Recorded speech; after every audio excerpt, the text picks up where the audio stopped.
Welcome in, everybody, to Fantasy Pros. This is the Fantasy Football Podcast. It is me, Joe Pisapia, and today we're going to take a look at some players who might be a little controversial going in the top 75 picks or so. It's best ball season, it's redraft season before we know it, and some players will lead us to victory, but others could lead us towards defeat, and we're going to have that debate today. The smoke just went up before the show, which means that my colleagues have been chosen. So it's D-Bro, Derek Brown, the King of Bros, and Andrew Erickson, the Undertaker himself. Now, usually when a cloud of smoke goes up there around Derek Brown, it's a different sort of party. But today, it's just going to be football talk. That's it. That's what we're going to do here today. And don't forget, everybody, to subscribe to the YouTube channel. Trying to get to 300,000 this year. We could do it with your help. So subscribe to Fantasy Pros right now. Ring the bell till it goes ding so you don't miss a piece of content. We got some great shows breaking down on the rookies recently. D-Bro and Jake and I just did a fantastic short as well. So all that content's out there. Some rookies that can surprise you. Rookies that are going to go out there and make their mark in 2025 after the dust has settled on the NFL draft. So boys, let's jump in with 2 feet, shall we? Let's talk about the ultimate victory or defeat guy, Christian McCaffrey. Oh, woe is everybody that had Christian McCaffrey last year. It just did not work out. Most people took him 1 overall. And, well, he played 4 games. And to say played, I guess, is also sort of, not the best verbiage to use. But here we are with Christian McCaffrey at this stage in his career. He's 28 years old. Currently looking at his ECR, he is going around pick 16. Now, I think this is early ECR. I do believe as the closer we get to draft season, that's going to go up and up. So that might have a little bit to do with some of the feelings that everybody has. Andrew Erickson, drafting Christian McCaffrey at 16 in the expert consensus rankings right now overall. Is that a move that's going to lead fantasy managers to victory or to defeat in 2025? I think it's going to lead fantasy managers to victory because last year obviously did not work out. But I think that for the most part, most of us felt we didn't want to take McCaffrey 101 overall because we cited all the touches he was coming off of and the age that he was at. And that's not the case this year, though. You look at the 49ers and what he did last year. He had 65 touches last year. That was it. That's the lowest of his NFL career in any season. So if we're ever going to get a Renaissance McCaffrey season, it would be in 2025 where you have the 49ers. Look at their schedule. They have the easiest schedule in the NFL coming up next season based on Vegas forecasted win total. So last year it was fade the 49ers into oblivion.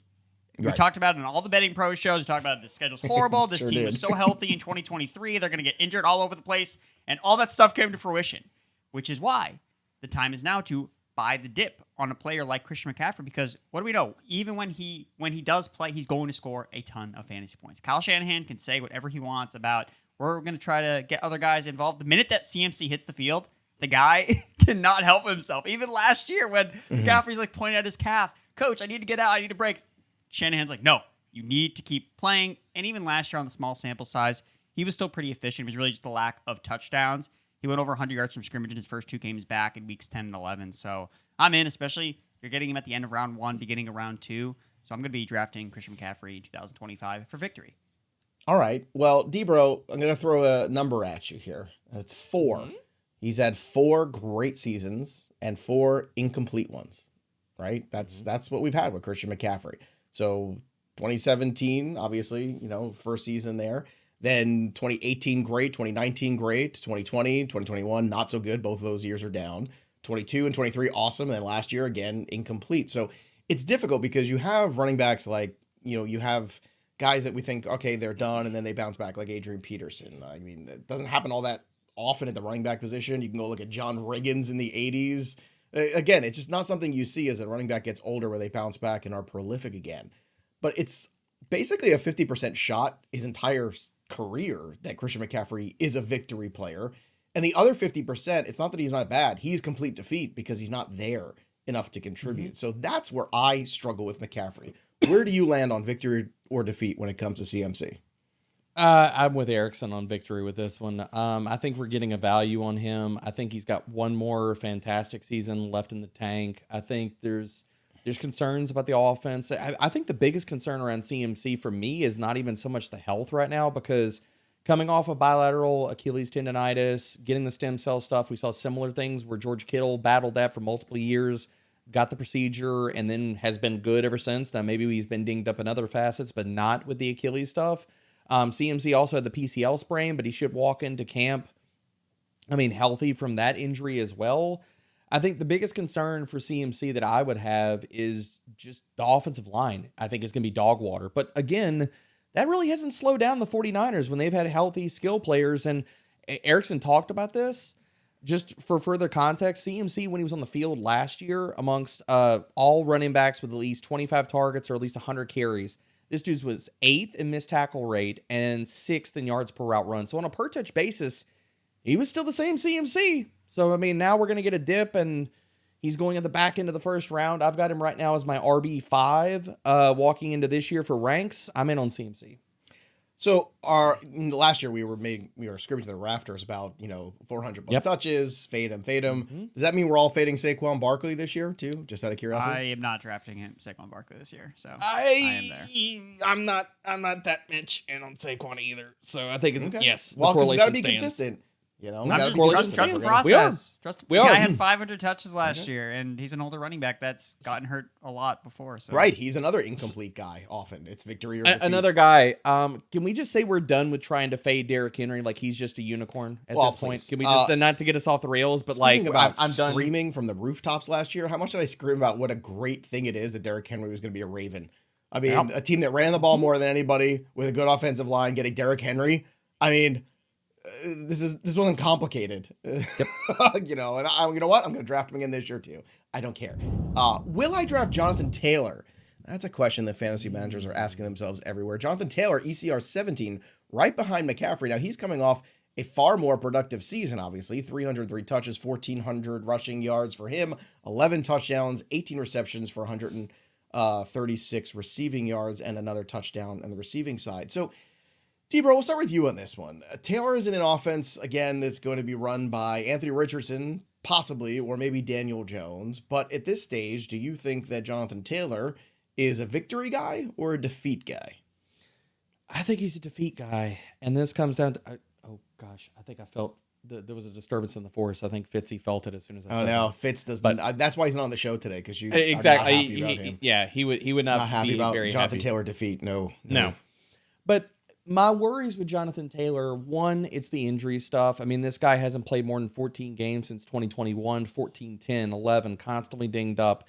The big thing with him is, I think if you pop open the hood, it's two big things for Taylor with me that could he be a low-end RB1? Sure, but we look at the context of the offense. I'm worried a lot about quarterback play and how often they're going to be in the red zone, what that looks like. But the other things about Taylor specifically, the pass game upside is not there. He's new Nick Chubb. Right. And look, unless we're talking about a lot of positive game scripts, which we could have that debate, but then the worry for Taylor, if they are trailing, what happens then? And the other part about it is all this otherworldly efficiency on a per-touch basis kind of went to the wayside last year, guys. Like Jonathan Taylor, amongst 46 qualifying backs, was 42nd in missed tackle rate, 44th in yards after contact per attempt. So outside of the volume, there's a lot of other concerns about Taylor where I struggle to see the upside case for him, and I see more downside every time that I just look at a new statistical category for him.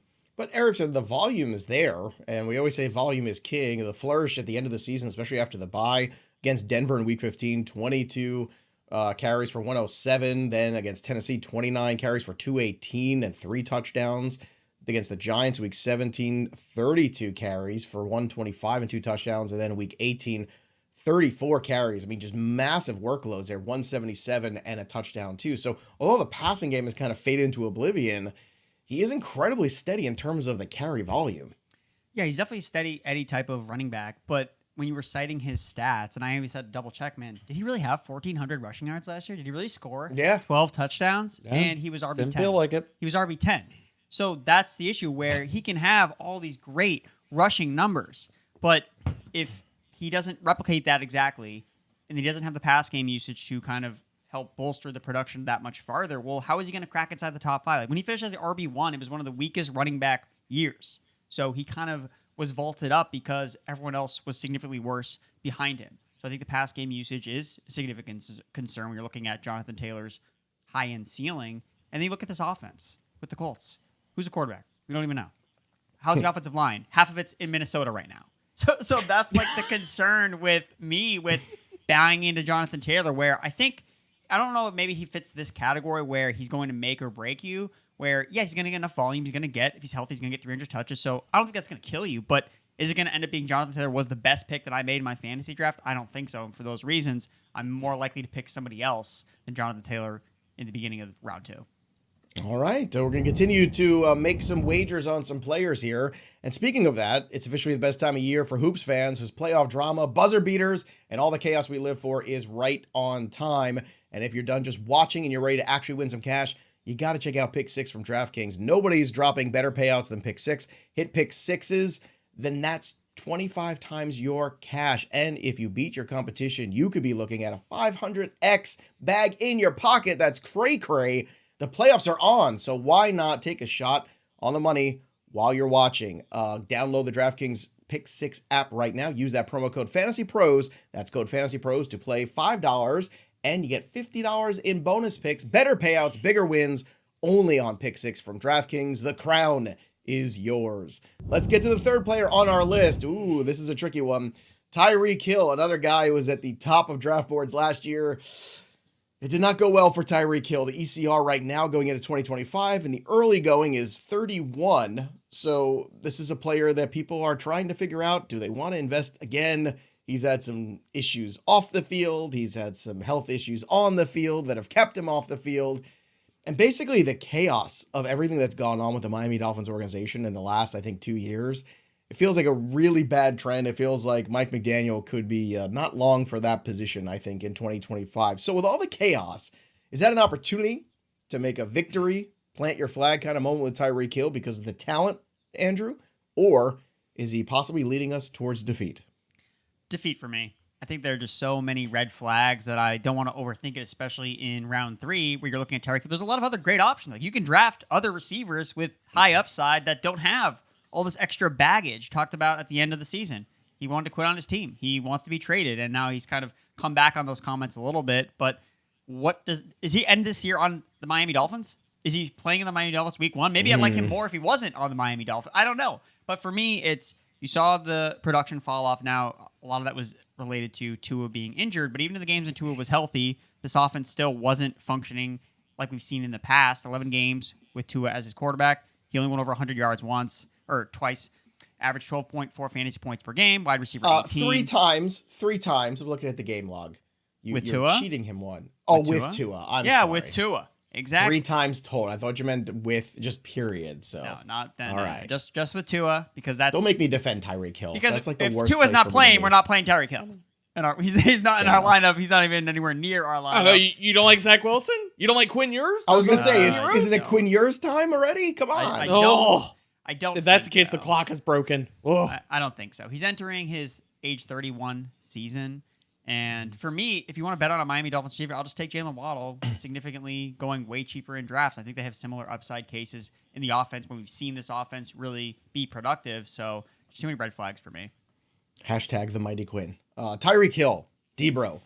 Certainly a down season from him, but the total was 123 targets, 81 catches, 959 yards, just 6 touchdowns on the season. That's a drop-off from year before of nearly half of everything. The touchdowns went from 13 to 6. The yardage went from 1799 down to 959. So a huge difference in the productivity. So also a huge difference in the expected ADP. Is that enticing to you, or is he a defeat also? Nope, he's a defeat. You want to talk about things that are cray-cray, Joe? Tyreek Hill at wide receiver 14, dude. No way. Like, I'm just not. Again, Erickson kind of talked about this. Father Time is undefeated, dude. Going into your age 31 season, and he's coming off of a year where with Tua under center, his yards per route run, he ranked 39th. His target share hovered around 20%. He was 34th in that metric.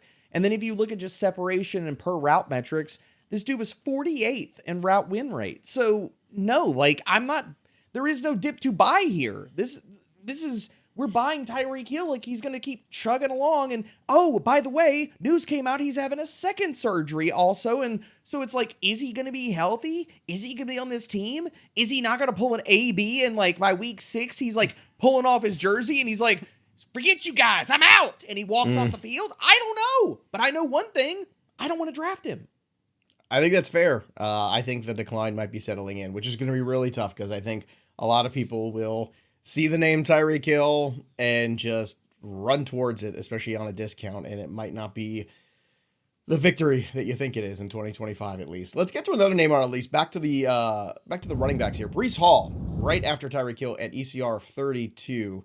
So Breece Hall last year only had one rushing game over 100 yards last season. That's not going to get it done. Like, the Jets were a hot mess last year. We all know that. The total there was 209 carries for 5 touchdowns, 876. He also had 57 receptions, though, for 483 and 3 more touchdowns. So, Debro, there's certainly opportunity here with the new head coach and what seems like a very clear, let's run the football, play defense kind of approach with Justin Fields at quarterback. But at the same time, the whispers of Aaron Glenn talking about we've got, quote unquote, 3 running backs and we plan to utilize all of them. That doesn't make you feel warm and fuzzy. So is it victory or defeat for Breece Hall? Where we sit with this right now, I'm going to say defeat because I am really worried about the RBBC there. The other thing about it is the thing that's given us the floor and the high ceiling for Breece Hall is the pass game involvement. Do we think that continues with Justin Fields? Like, instead of checking it down, he's going to probably take off running. And I'm not saying he's got a lot of other receiving options outside of Garrett Wilson and Mason Taylor. But in this situation with Breece Hall, like, again, we're not getting much of a discount. He's RB13. His ECR is 32. It's just too much risk to take in considering where he's going in drafts. Now, he drops down the board. Maybe I'm more inclined to pick him when we get closer to week 1. But right now, defeat. Yeah, I think it is really about where you get him. If he should slip to the 4th round, I think I'm very intrigued because he's 23 years old, Erickson. I think he's still the best back in this backfield. And I think that, last year, obviously, the offensive play calling left a lot to be desired, as it always did, because Hackett's a complete moron. Just going to put that out there on the record. Sorry. I mean, if you didn't realize that when he was head coach of the Denver Broncos, then I don't know what you were watching there. But by all means, let's hire him as an offensive coordinator right after that. He couldn't hack it? I see what you did there. It's a play on words. I like it. It's really bad. Yeah. Erickson, what do you want to do with Breece Hall here? You've been a Breece Hall guy. Are you walking away or are you claiming victory? Folding. I'm walking away from the table, which really pains me because I am a Breece Hall guy, and I was totally wrong about him last year, so that was unfortunate. But I'm trying to learn from my mistakes, and I'm looking at, again, running back by committee. A lot of it's coach speak right now. We don't know exactly, but it's a new coaching staff, and you have to be open to the ideas that they don't have allegiance to any of these guys. Breece Hall's in the last year of his contract. They may say, hey, we want to run him to the ground. He smashes. We all feel great. He signs a new team in free agency. Or they decide, oh, we really like this Braylon Allen guy because he gets the yards that we want. He's a no-nonsense rusher. And I pointed out this on one of the earlier shows this week talking about Braylon Allen as a sleeper because he picks up the yards on 3rd and short that Breece Hall doesn't. He has one of the highest success rates on 3rd down. Breece Hall, the last 2 seasons, 8th worst in success rate, 4th worst in success rate. He tries to hit the home run too much, and that pisses off coaches sometimes. They're like, dude, we don't need you to hit a home run here. We just want you to get the 3 yards. And that's my concern with Hall is the Lions are going to be, the Jets will be more open to using some of these other running backs. And the ceiling with Hall was always connected to the receiving. And that's why I thought the fit with Rodgers would be great. And you pointed out he did catch a lot of passes last year, but it still wasn't enough because the rushing also wasn't there. So I love the explosiveness. I love that he can catch passes. But based on the way this offense projects with Justin Fields as the quarterback, I don't think this is the year to be backing on Breece Hall. Maybe in the future on a different team it can be different. But for now, I'd rather take Braylon Allen at his basically free ADP than draft Breece Hall. Interesting to see, too, when we put the show together a couple of days ago, the ECR was 32. Right now, when we're recording it, it's 35. So just a trend to keep an eye on. Does it continue to move backwards? If it slips to 40, I'm here for it. I'm going to take my shot there with the discount running backs. Let's go to his teammate for a moment, if we will. Garrett Wilson. Last year, I didn't feel like a wide receiver 11 finish for some reason for Garrett Wilson, but it was at the end of the day. He had 154 targets, caught 101 balls for 1,104 yards, 7 touchdowns. So a relatively good season for Garrett Wilson, statistically speaking, but the Jets just were the Jets last year. So now the question is, are you looking at him, Andrew, as a player that is going to build on last year, or because Justin Fields has, struggled at times to really, be prolific as a passer at the NFL level. He's great for fantasy. You could separate that for real life necessarily too. What kind of impact is Fields going to have on the fantasy value of Garrett Wilson? Will he be a victory for our fantasy managers out there or a defeat?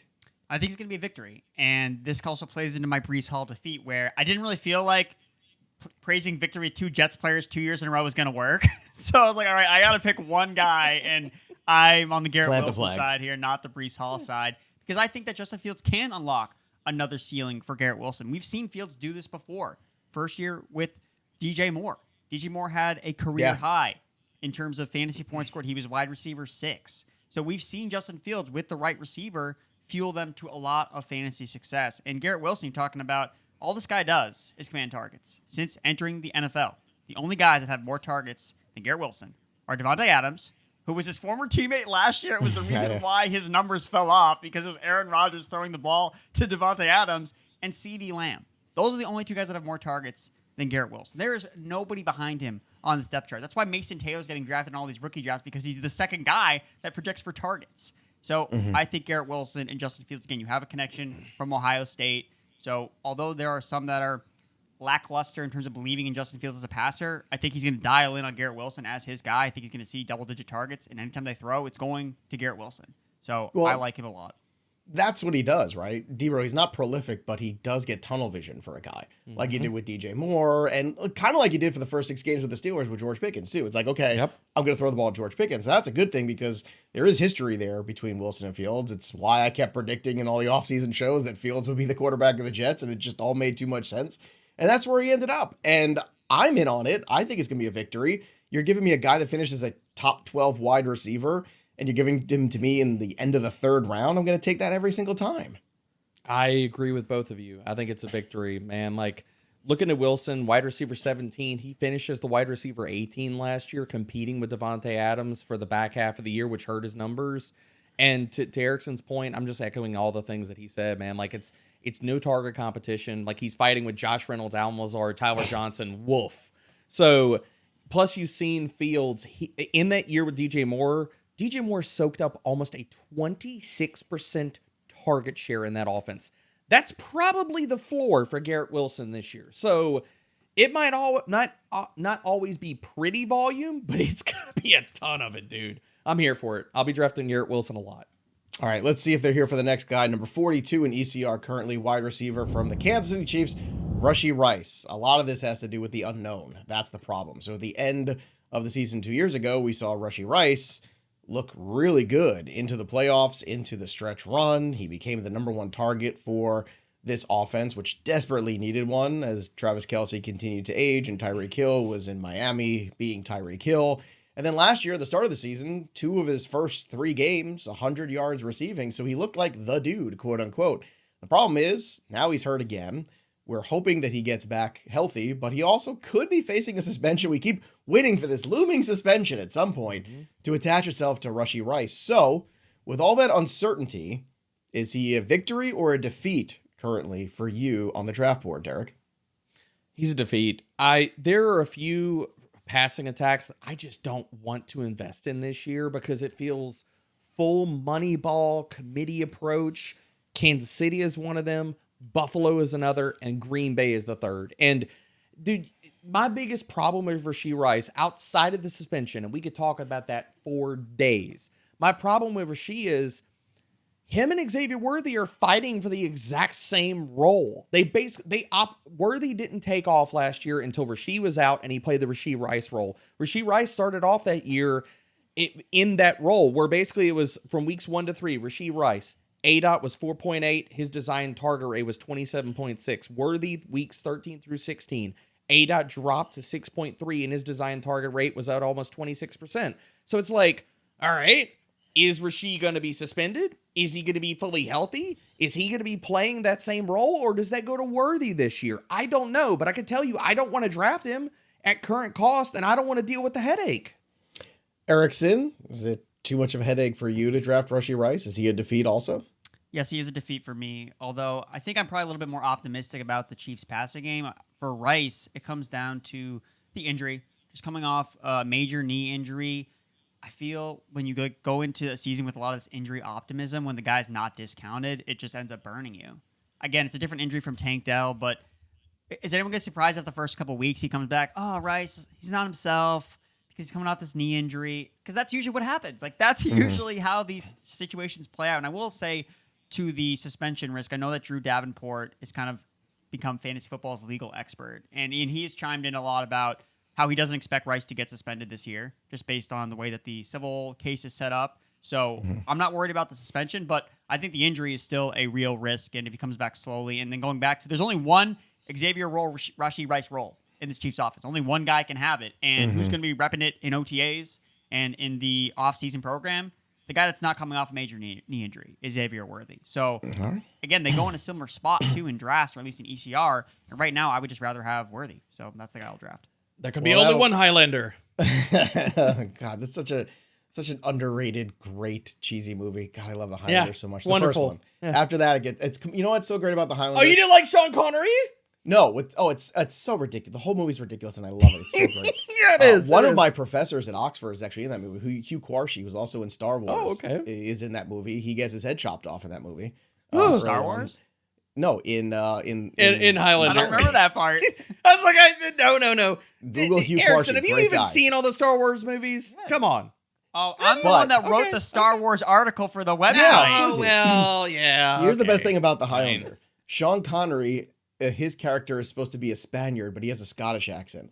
The Highlander himself Scottish Spanish. is supposed to be Scottish, but he's played by Christopher Lambert, who has a French accent. The Kurgan's supposed to be Russian, played by Clancy Brown, and he has an American accent. The whole thing is fakakta. The whole thing makes no sense, and it is fantastic, and all the music's done by Queen. I mean, what more do you need? Yeah. It's the greatest 80s vibe movie. I'll die on that hill. It's so good. And I wish somebody would take live the action concept. He-Man. We're like, If what you are we talk doing about, here? remaking something that had a great idea but never was made right, the Highlander. Which brings us to today's Chasing Challenges segment, brought to you by Microsoft. Just like the and no, it's not going to be about the Highlander today. Chasing Challengers segment by Microsoft. Just like the athletes who push boundaries and redefine what's possible in business, decision makers today are turning challenges into opportunities, and Microsoft meets you where you are with tools and guidance to help you impact with safe, secure AI solutions. So whatever challenges you're facing, Microsoft empowers you with the expertise to say, bring it on. In this segment, we're going to spotlight the challenges ahead of the Kansas City Chiefs offense, because Tyreek Hill went away and they still kept winning Super Bowls. And I get it. At the time, you still had Travis Kelce, who was a high-level producer. And then you kind of stumbled on Rashee Rice. But Travis Kelce is on the backside of his career. And I think now the margin for error has just become larger. Patrick Mahomes has gone from a quarterback who is still getting to Super Bowls, but statistically speaking, has fallen off a little bit in the last couple seasons. And he needs more help. They're trying to get him more help on the offensive line. I get that. And I know they tried to put together, Marquise Hollywood Brown and a few other guys, and they drafted Xavier Worthy, hoping that he would be the answer. And Worthy kind of found his footing towards the end of the year. But I think Rice is really the guy that is going to make or break this offense. I think that's the one that Mahomes feels most connected to, most confident in. And if you look at all of those targets in the red zone he got towards the second part of 2 years ago, you could see that he really depended on Rashee Rice. So as far as I'm concerned, Rice being healthy really connects to whether or not Mahomes is going to propel himself back into that elite tier of quarterback, because in fantasy, he hasn't been that in the last couple of years. And I don't think Xavier Worthy is going to step up and be that guy either. I like Worthy. He's fun. He can get to the big play, but the consistency factor, that's not there. And I don't look for consistency from Hollywood Brown. Jalen Royals is an interesting prospect, but there's a lot more questions than answers right now. And right now, that is the challenge facing the Chiefs, and that's this week's Chasing Challengers segment. Remember, Microsoft AI solutions empower you to take bold steps and new ideas to help drive your business forward. With Microsoft as your trusted partner, you can navigate your journey with confidence, finding innovative solutions and reaching new possibilities. Visit Microsoft.com/challengers to learn more. Let's get to the next guy on our list. How about Davante Adams here? ECR of 38 is where we're looking right now, and Davante's got a new landing spot. It's the Rams. And Joey Likey, this landing spot. I'm excited about this. I'm excited about the ADP. I'm single-handedly going to ruin this for everybody else because I'm going to talk about it for the entire offseason, because if Puka goes down, Davante Adams can step up and be the one. I don't see a lot of decline in his game from last year. I saw a decline in Aaron Rodgers. I think Davante Adams has still got something left in the tank, but maybe I'm wrong. Andrew Erickson, Davante Adams, are you in or out? You're definitely not wrong, Joe. You're very right about Davante Adams. The only thing that's wrong here is why he's going after Tyreek Hill. Like, that's the issue that I'm trying to get my mind around here, where his ECR is lower than Tyreek Hill's. And again, guys of similar age, past the age of 30, but you're looking at the situation at the Rams, it's just perfect. You're getting a guy like Davante Adams who all he does is command targets and command targets downfield and in the red zone. Basically, all the targets we care about when it comes to scoring fantasy points. Like, that's what Davante Adams is. You make the perfect fantasy wide receiver in a lab, out pops Davante Adams holding a Taco Bell taco, and he's ready to go. And then you add him with Matthew Stafford, Stafford wakes up and just produces top 12 fantasy wide receivers. He's a machine. So even with Puka Nacua still there, I want both of these Rams receivers on my team. And like the point you said, where is Davante Adams ranked the week that Puka Nacua, he's going to miss this week? Where is he in the weekly rankings? Top three? Top three. Two? One? Yeah. One? Like that's how high his ceiling is. So not only does he come with a really high floor, he has an extremely high ceiling as arguably one of the highest scoring players at the position. So I'm all in on Davante. It's hard not to be. All in on the Taco Bell order as well. Davante Adams, the ECR right now is 38. So I think that's very user-friendly currently. Debro, I just keep saying the upside is, Puka, we know, has had trouble staying healthy in college. He has trouble staying healthy so far in his early pro career. He is dazzling when he's there. This offense can support two wide receivers. We saw that with Kupp when he was still, a live body and not dust. And then you saw it with Puka Nacua and the two of them at one point and sporadically. But if Puka goes down again, Adams becomes a huge fantasy boon because I think the Rams are one of the best challengers the Eagles have, I think, in this conference. And I think they are for real. And that defense came together well last year. A lot of good vibes right now in LA. And putting Stafford and Adams together at this juncture in their careers for this kind of like one more run, I like this a lot, especially the value you're getting.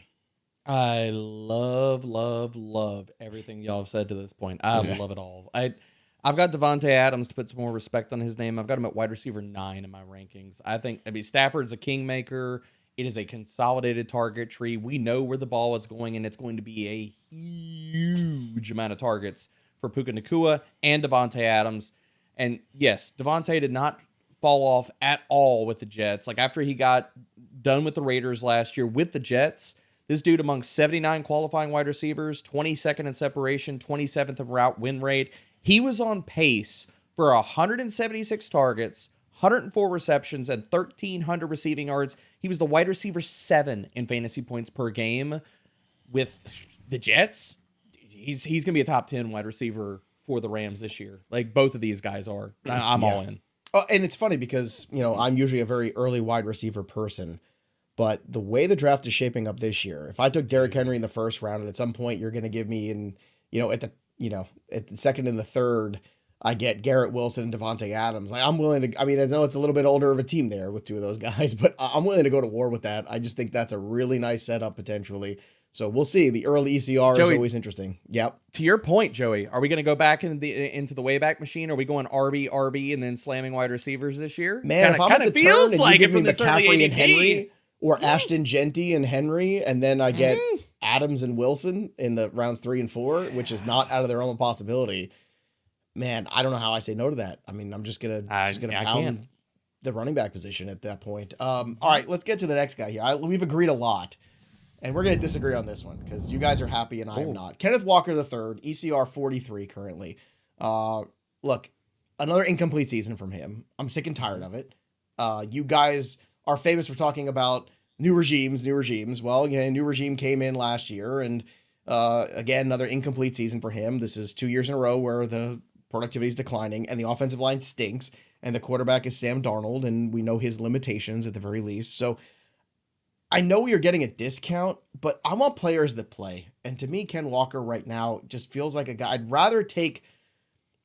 I guess here's the big point. If you're looking at where he's going to go potentially in like the expert consensus rankings, right? And, the guys that are around, the DJ Moores that are around there, the Marvin Harrison Jr.'s, even Alvin Kamara or Cortland Sutton, I kind of know what I'm getting with those guys, whereas I don't know what I'm getting with Ken Walker. That's where I struggle. So for me, he's a defeat. But Debro, tell me why you think he's a victory.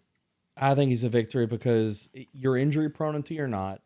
This has not been anything related to talent. It's been related to offensive line situation. They added Greg Zabel. They were so horrifically bad last year, bottom 5 in yards, adjusted yards before contact per attempt. They have nowhere to go but up. I think health, as well as, I mean, dude, there's reasons why they fired Ryan Grubbs last year. This team wants to, and this head coach wants to run the ball. And when Ken Walker is healthy, there is no question that is his backfield, man. He was quietly the RB12 in fantasy points per game last year. And I don't think a lot of people realize that. And the other thing, he was catching a ton of passes. And I don't think that changes with Sammy Darnold under center. Walker still is one of the best pure rushers in the NFL. The only thing we haven't seen is a fully healthy season from him. But first in missed tackles forced per attempt last year, amongst 45 qualifying running backs. For everybody that said Ken Walker can't catch passes, he coffined everybody with that last year. He was top 6 in first downs per route run, targets per route run, and receiving yards per game. If he's healthy this year, I'm also going to go out on a limb. He could have a Josh Jacobsian Raiders type of season this year and be a top 5 back if he's healthy this year. I'm in on Walker. That's an interesting comparison to Jacobs because that's another guy too that was kind of Contract dead too. And then bounced back in a big way last year with Green Bay. So that's an interesting one. You make some good arguments. You haven't swayed me though. I'm still out. But it was good stuff. I enjoyed it. I might watch it back later again, and maybe I'll change my tune. But Just I put don't it know. on repeat. Sleep with Erickson, it, Joey. what do you At think? night. Victory Okay. or defeat? Let's be the tiebreaker here for Kenneth Walker III. Victory. Victory Yes! when it comes to Kenneth Walker because he checks off all the boxes of a running back that I want because he's explosive. He catches passes, just like Debro outlined. Again, that was a knock on his game, but he answered that question last year, and he's super efficient. He had one of the highest missed tackle rates last year because the offensive line couldn't do anything to help him block. He forced more missed tackles last year in fewer games played than the 2 years combined before, which I thought was a crazy stat Because he had to, because the Right. offensive line was so bad. But at And- the same time, that also what leads to, again, it's like chicken and the egg. Or That's he's what leads to good. the injuries. Right, And then he but- misses time. Like and the I'm Seahawks impressed had- by how many tackles you break, except for the fact that you're on the injured reserve for half a season. Like that's where I struggle. Like you're impressive, He but you're played hurt. 11 games. It wasn't half the season. He played 11 I know, he games. played 11 games! And he was a monster in most of those games. Very productive. So I'm just buying part of the talent. I'm buying the improved situation. Seattle, when I did my draft grades, they had the highest draft grade for me because I love what they did with the Zabel. Are both tackles going to get hurt last year? Again, 2 years in a row, both starting tackles are going to get injured? I don't think so. You usually see injury regression work positively after a season where they all get hurt. It doesn't usually happen 2 years in a row. So this guy, the contract year thing is also really important to point out because what if Mike McDonald decides this guy's not going to be on our team next year? We got Damian Martinez waiting in the wings. We like Charbonnet. He'll be the RB1 Yeah. in 2026. Let's give Ken Walker 350 touches and just see what happens. And I want to be on that ride. Define monster. Because he had one game, the first game of the year, we had 100 yards. He never had 100 yards in any other game. His high watermark of rushing yards in a game was 80 week 4. But he was catching Well, passes too. So that I also understand matters that. for his points. It's It not just all does. rushing. 18, does. 33, 20, 23 points. pretty good to me. I don't know, man. I don't know. 8 total touchdowns.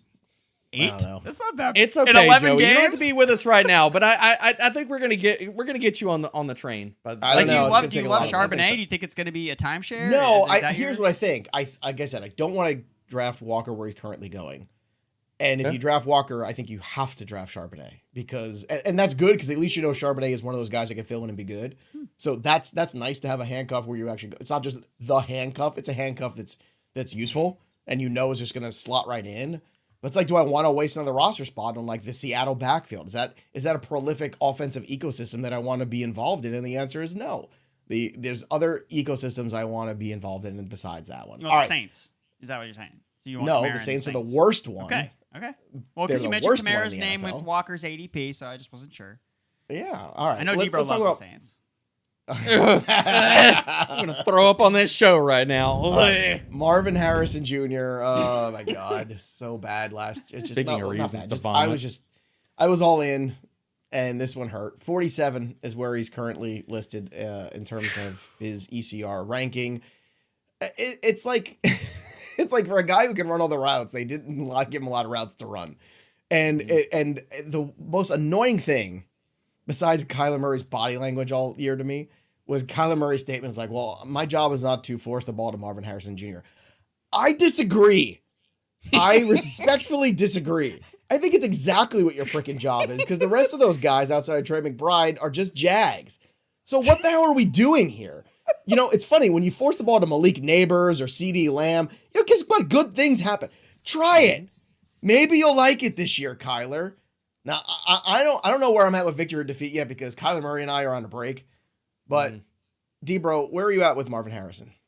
Dude, I'm not in on Kyler Murray, but I am in on Marvin Harrison Jr. And this is Drew Petzing. Please do smart stuff, smarter than you did last year. Like that's all I'm asking. Like, we like what you did with James Conner in the run game and stuff like that. But dude, wake up and use this receiver right. Pretend like you actually watched his film at Ohio State. Pretend like you know what you're doing as an OC. Please. Because the usage of Marvin Harrison Jr. to begin the season was ridiculously moronic.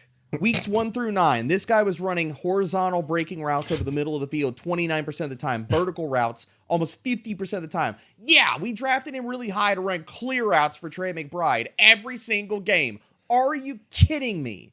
But in Petzing's defense, slightly, he kind of woke up a little bit. Weeks 10 through 18, the horizontal breaking routes went up from 29% to 41. Vertical dropped from 49 to 38. So he kind of realized, oh, wait, this is really dumb. I should change this. And I hope that that's what happens in 2025, because if he is going to use him in the short and intermediate parts of the field and the high volume type of routes that we want, Marvin Harrison Jr. proved last year he can get open on those. He was top 20 in both separation and route win rate on horizontal breaking routes. If that happens, yes, Marvin Harrison Jr., big victory, going to bounce back. If Petzing does more stupid stuff, it's going to be a defeat. Right now, I'm going to go with the assumption of rational coaching and say it's a victory. But you're a better man than I am. I'm not there yet. I am abstaining from this one. 2 touchdowns in his last 7 games. To quote Danny McBride from Eastbound and Down, I'm not trying to be the best at running. Like that's what Marvin Harrison was. He was the best at running last year. So Erickson, I don't know, man. Like, this is tough because I want to believe, but my frustration comes from just the lack of self-awareness. And I shouldn't be surprised. It's the Arizona Cardinals. I mean, they're kind of the kings of this. They're not a good organization, and they never have been. So where are you at here with Marvin? Trying to take my emotions out of it, because I know that You're Harrison better was than me. obviously a very polarizing player last year. And I just Better think than both of that us. it was on the fantasy community and the ADP, they just put him in a position where it's like, yeah, you basically have to fire and there's no excuses just based on how high he was going. So I think there's an aftermath of that where people are now afraid because it got burned so badly with Marvin Harrison Jr. last year. But when you just look at the usage that he had, 5th in end zone targets last year, we love that for fantasy wide receivers. 7th in air yard share, 5th in air yard share. So the usage metrics are all there.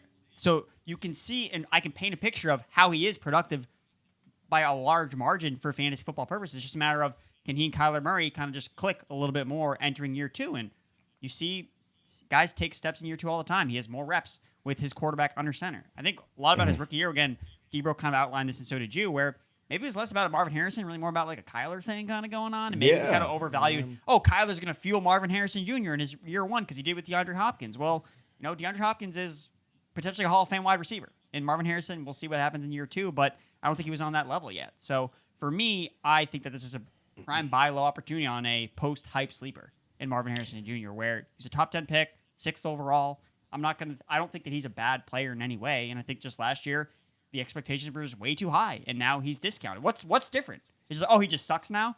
I don't think that's the case. So if anything, you're just getting him at a discount with, I think, the exact same path for upside. And we know Trey McBride's never going to score any touchdowns. So who's going to score the touchdowns for the Cardinals in the passing game? It's probably going to be Marvin Harrison. So coaching staff still believes in him. So I'm going to take another flyer on Harrison. Kyler Murray's body language in the huddle is the same when I asked my daughter to empty the dishwasher. I know exactly what that is. tracks. Same vibe. I've seen that look. know I've what I'm been talking there about? after Sunday dinner. My I've seen that 12-year-old, look. can you empty the dishwasher? Yep. Which, by the way, you got to show her this clip because I'm sure she'll love it. You'll get the same look. Yeah, probably. Let's go to another guy on our list. Omarion Hampton at 50. We're excited about the future, but does the future start right away, Andrew Erickson, for Hampton? Because Najee Harris is there. I'm on the fence because they signed Najee, They drafted Omarion Hampton. It's a veteran head coach. He's probably going to give the veteran more time than he should. That's my concern with Hampton. Erickson, do you share that concern? See this bottle here? It's just filled with cold water, baby, because I'm pouring cold water all over this Omarion Hampton year one. Going to be an immediate producer. This is actually the first player that Debro and I disagree with, as we're Finally. or 9 players deep here. And I am concerned that it's just not going to be a perfect runway for Omarion Hampton in year one. Najee Harris, yes, signed a 1-year deal with the Los Angeles Chargers, not for a lot of money. But when you look at him in respect to the rest of the running backs in free agency this year, he made the most money. So the Chargers paid the most expensive guy in free agency at the running back position. They obviously drafted Hampton in round 1. But I don't just envision a scenario where Najee just doesn't play at all. The one thing that Harris has done since entering the NFL is just be really consistent and offer a super high floor.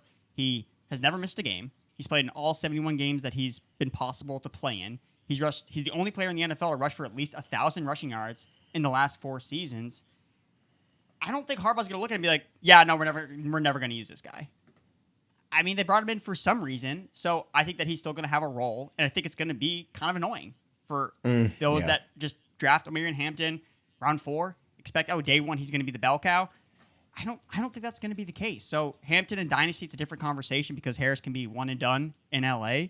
But for year 1, I think Harris it's gonna take a lot for him to just get totally removed from the offensive game plan. And I think something to keep in mind too is J.K. Dobbins is still out there. They put a certain tender on him where they can still bring him back if he doesn't get better deals elsewhere. So this may end up being a 3-headed committee. And so, to me, that's another concern. I'd be surprised. Why? He's not on a team. I'd be surprised if they brought Dobbins back. Why? Yeah, but there's going to be injuries in the That's why they have 2 other running backs. No other team is signed. No, I mean somewhere else where Dobbins would go. But to your point, he doesn't have to take a lot. He just has to take enough to be annoying away from Hampton. Yeah. Debro, that's where I struggle, and that's kind of why I'm leaning towards Andrew which is defeat.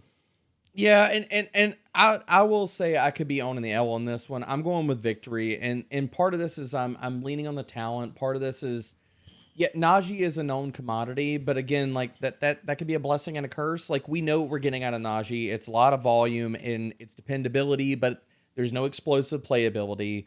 And to me, if you really thought Najee is going to have this giant role, and I know it's only a 1-year deal, but the other thing is, why do you spend the first-round capital on Omarion Hampton? I think he offers this team something different than what Najee Harris can offer, or even J.K. Dobbins last year, and that's big plays. That's the ability to hold up on the volume. And so, again, I could be wrong with this, but I'm leaning on the draft capital side. If you were to tell me that the Chargers went out and they drafted a back in the 3rd or the 4th round, then yes, I would be conceding. I'd say this is defeat, and it's probably going to be annoying. It's probably going to be irritating the entire year. I do lean on the side of talent and draft capital and think that Hampton, this might start off being like a 50-50 or a 60-40. I think Hampton wins out on that.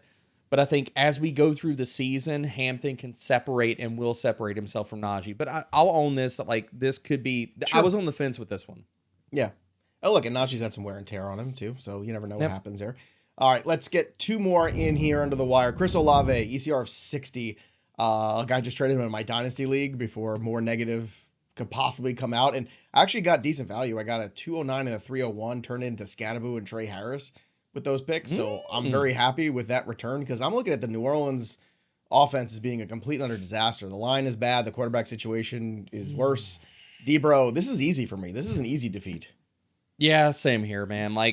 Not even bringing up the concussion stuff for Chris Olave, but just looking at, the quarterback issues. I don't think Derek Carr plays a snap this year. I think the shoulder injury eventually it's going to come out as bad, probably season injuring. We shall see. So there's just some projecting there that I'm doing. But okay, if that's not the case, one, it wasn't great when Carr was there. So how great do we feel about it anyway? Right. Even if we can assume health for Chris Olave, and if he's not there, it's Spencer Rattler. Yuck. We've seen what that looks like. It's Tyler Shuck. Oh, jeez, no, please no. So.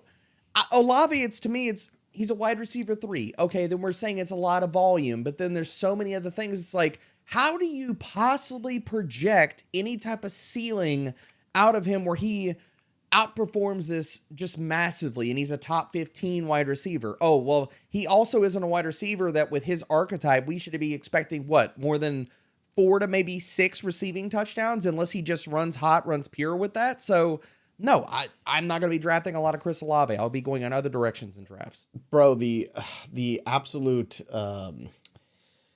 this mystery around the Derek Carr situation, like people get hurt, you get a diagnosis, and then you have surgery or not. Like, what the hell is happening here? This is like months of not. It's so bizarre.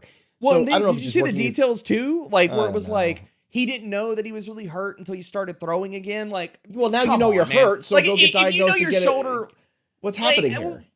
None of us, including Erickson, are like in our 20s anymore. So like, so when you wake up and your shoulder's hurting, you knew your shoulder wasn't 100%. Like, get out of here with that. Like, man. what? I think he's trying to force his way to the Steelers or somewhere else.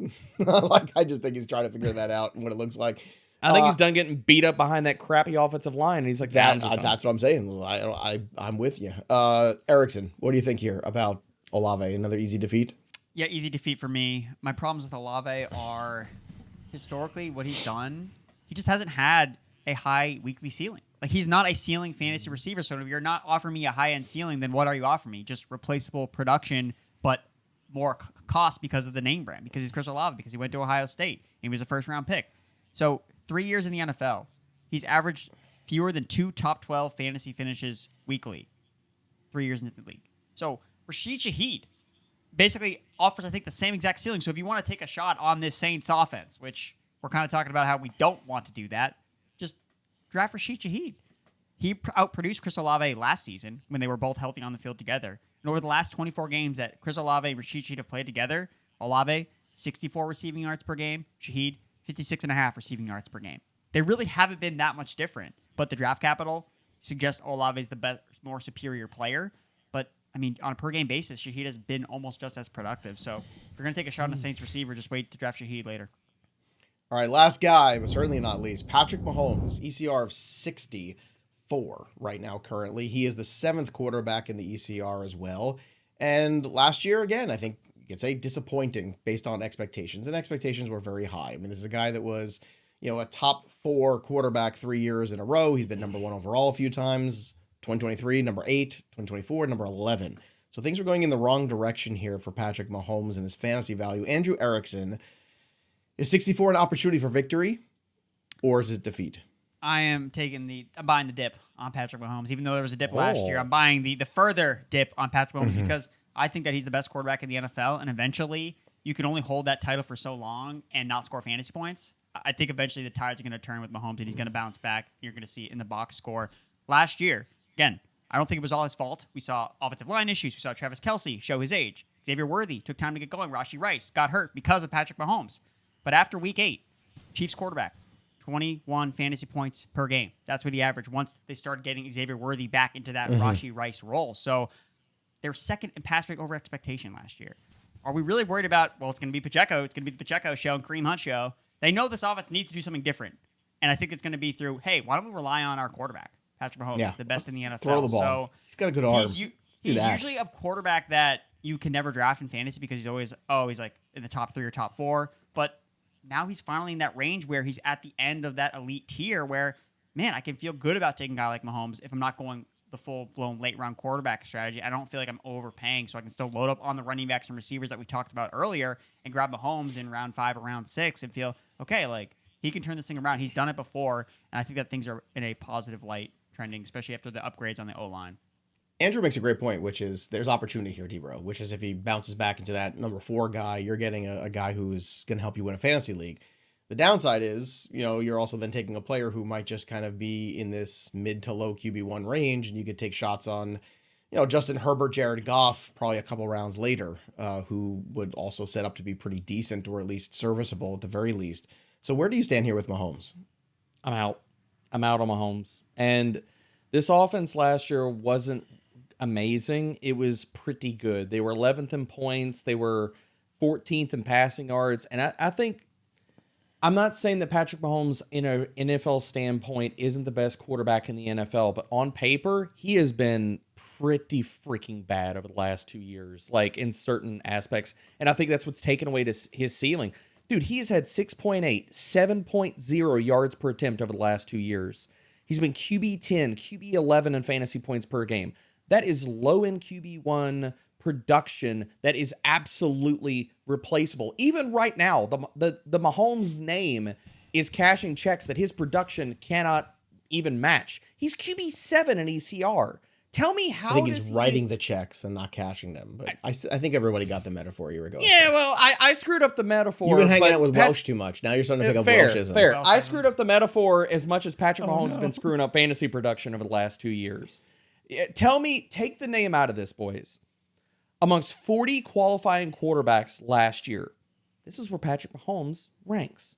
29th in highly accurate throw rate, 36th in hero throw rate. He had the 5th lowest deep ball rate. Over the last 2 years, he has been, this isn't even arguable, he has been horrific as a downfield passer. Over the last 2 years, 5th lowest, 9th lowest CPOE on downfield throw, 8th highest and 6th highest off target rates. So where's the ceiling coming from, guys? Like we just talked about, the passing volume has been there. That hasn't changed. But the efficiency and his accurate throws have not been there. So, like, if he reverses the trend, okay, fine. After 2 years of seeing this, the skill players around him are not that different. What is changing that? To me, he's an avoid. He's a low-end QB1, fine. Based off of volume, I struggle to see the ceiling at all. It's a great debate, so let's continue it in the chat. If you're in the YouTube comments, drop your comments below. Patrick Mahomes, victory or defeat? Any of these guys, victories or defeats that we talked about, what side are you on? Drop your comments below in the chat. Subscribe to Fantasy Pros YouTube channel and ring the bell till it goes ding for notifications so you don't miss any of draft prep season. That'll do it for us, but the story of the game goes on. For D-Bro and Erickson, I'm Joey P. We'll see you next time, kids.